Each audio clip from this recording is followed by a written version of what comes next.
अस्सलाम वालेकुम, welcome and welcome back to my channel. आज मैं आपको खोए वाली कुल्फ़ी बनाने का तरीका सिखाऊंगी। तो रेसिपी बनाना स्टार्ट करते हैं। बिस्मिल्लाहिर्रहमानिर्रहीम। इसके लिए मैंने 1 लीटर दूध लिया है। ये मैंने ठंडा दूध लिया है और इसको मैं बॉयल कर लूँगी ताकि जो इसमें कच्चापन है वो दूर हो जाए। तो इसको हम बॉयल कर लेंगे। दूध में बॉयल आना शुरू हो गया है। अब मैं इसको फेंट लूँगी 3 से 4 मिनट के लिए, ताकि इसमें जो पानी वगैरह है वो भी सारा ख़त्म हो जाए। तो इस तरह मैं इसको पका लूँगी और अब हम आँच को बंद कर देंगे और दूध को एक साइड पे रख देंगे। और एक दूसरी कढ़ाई में हम 3 खाने के चम्मच चीनी लेंगे और अभी मैंने नीचे आग नहीं जलाई।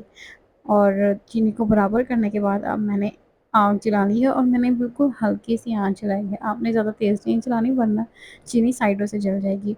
और आपने इसको हल्की आँच पर 4 से 5 मिनट के लिए रख देना है। ये मैं आपको फ़ास्ट फॉरवर्ड करके वीडियो दिखा रही हूँ। आपने ज़्यादा टेंशन नहीं लेनी। इसको मेल्ट होने में तकरीबन 4 से 5 मिनट लगेंगे और आपने इसमें चम्मच नहीं हिलाना। अगर आप इसमें चम्मच हिला देंगे तो इसमें पानी शामिल हो जाएगा, तो उससे बहुत ज़्यादा टाइम लग जाएगा। तो इस तरह आपने चीनी को मेल्ट कर लेना है। और अब चीनी ब्राउन होना शुरू हो गई है। अब मैं चम्मच की मदद से इसको हिला लूँगी ताकि तमाम चीनी अच्छे से मेल्ट हो जाए। तो इस तरह इस पॉइंट पे आपने चम्मच नहीं रोकना, आपने इसको अच्छे से मिक्स करना है और ब्राउन कर लेना है। अगर आप चम्मच रोकेंगे तो ये बहुत जल्दी जल जाएगी। तो इस पॉइंट पे आपने इसका ख़ास ख़्याल रखना है। चीनी ब्राउन हो गई है, ज़्यादा डार्क ब्राउन नहीं करनी है आपने। ये देखिए लाइट सा ब्राउन कलर आ गया है। अब मैं इसमें दूध शामिल कर दूँगी। दूध को हमने पहले ही गर्म किया हुआ था, तो गरम-गरम दूध हम इसमें शामिल कर देंगे। थोड़ा-थोड़ा करके आपने इसमें दूध शामिल करना है। अगर आप एक साथ दूध शामिल कर देंगे तो वो सारा बाहर आ जाएगा। इस तरह मैंने थोड़ा-सा पहले इसमें दूध डाला है और फिर मैं इसमें बाकी तमाम दूध डाल दूँगी। और जो हमने चीनी मेल्ट की थी, वो नीचे जम जाएगी। तो आपने टेंशन नहीं लेनी कि जी चीनी जम गई है तो शायद इसकी गुठलियाँ बन जाएँगी। ये 2 से 3 मिनट बाद खुद ही मेल्ट हो जाएगी सारी चीनी। तो इस तरह आपने इसको पका लेना है ताकि तमाम चीनी इसकी मेल्ट हो जाए। और दूध को पकते हुए तकरीबन 5 मिनट हो गए हैं और इसकी सारी चीनी मेल्ट हो गई है और उसका जो ब्राउन सा कलर है वो सारा दूध के अंदर शामिल हो गया है। और ये देखिए कितना प्यारा और खूबसूरत दूध लग रहा है, जैसे खोया बनकर तैयार हुआ हो। तो इस पॉइंट पे आपने इसको रख देना है तकरीबन 8 से 10 मिनट हल्की आंच पर, ताकि इसकी जो क्वांटिटी है वो आधी हो जाए। और ये देखिए दूध को पकते हुए तकरीबन 10 मिनट हो गए हैं और इसकी क्वांटिटी आधी हो चुकी है। अब इस पॉइंट पे मैं इसमें बहुत ही ख़ास इंग्रेडिएंट शामिल करूँगी, जिससे इसमें क्रिस्टल नहीं पैदा होंगे। तो वो हम शामिल करेंगे 4 खाने के चम्मच खुश्क दूध। और दूध शामिल करने के बाद इसको आपने मिक्स कर लेना है और इसमें गुठलियाँ सी बन जाएँगी, क्योंकि हमने गरम चीज़ में एक पाउडर चीज़ शामिल की है। तो इस बात की आपने टेंशन नहीं लेनी। इसको आपने 2 से 3 मिनट पकाना है और ये जो गुठलियाँ बनी हैं इसको हम एंड पे जग के अंदर ग्राइंड कर लेंगे, तो ये सारी गुठलियाँ दूध के अंदर मिक्स हो जाएँगी। और हम इसको और गाढ़ा करने के लिए इसमें डालेंगे कॉर्नफ्लोर। मैंने 2 खाने के चम्मच कॉर्नफ्लोर लिया था और उसमें थोड़ा-सा पानी डाल के इसको मिक्स कर लिया था।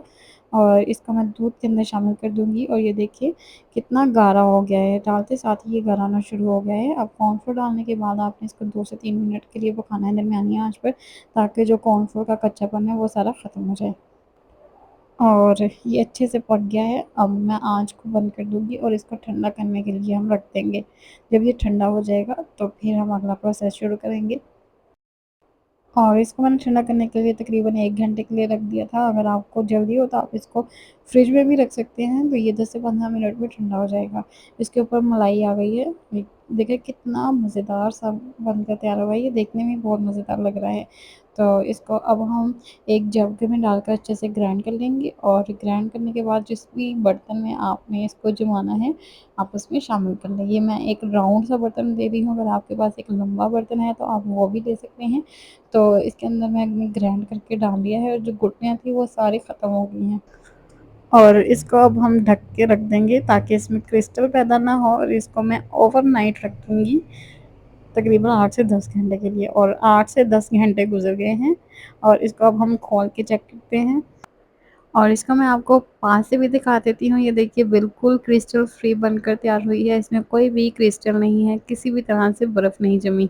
तो इसको अब हम एक प्लेट के अंदर सर्व कर लेंगे। इसको मोल्ड के अंदर से निकालने के लिए आप इसको नॉर्मल पानी में 5 मिनट के लिए डिप कर दें, तो ये आसानी से मोल्ड में से निकल आएगी। और अब आप इसको जिस भी शेप में काटना चाहें काट लें, और फिर इसको जिसके साथ भी आप गार्निश करना चाहते हैं गार्निश कर लें। इसके ऊपर मैं बादाम को बारीक काट कर गार्निश कर लूँगी और इसकी बहुत ही प्यारी सी और मज़ेदार सी लुक बनकर तैयार हुई है। ये देखने में ही इतनी मज़ेदार लग रही है और खाने में ये इससे ज़्यादा मज़ेदार थी। तो ये रेसिपी आप लाज़मी ट्राई करना और इसका फ़ीडबैक मुझे कमेंट सेक्शन में लाज़मी देना। और मिलते हैं नेक्स्ट वीडियो में, तब तक के लिए अल्लाह हाफ़िज़।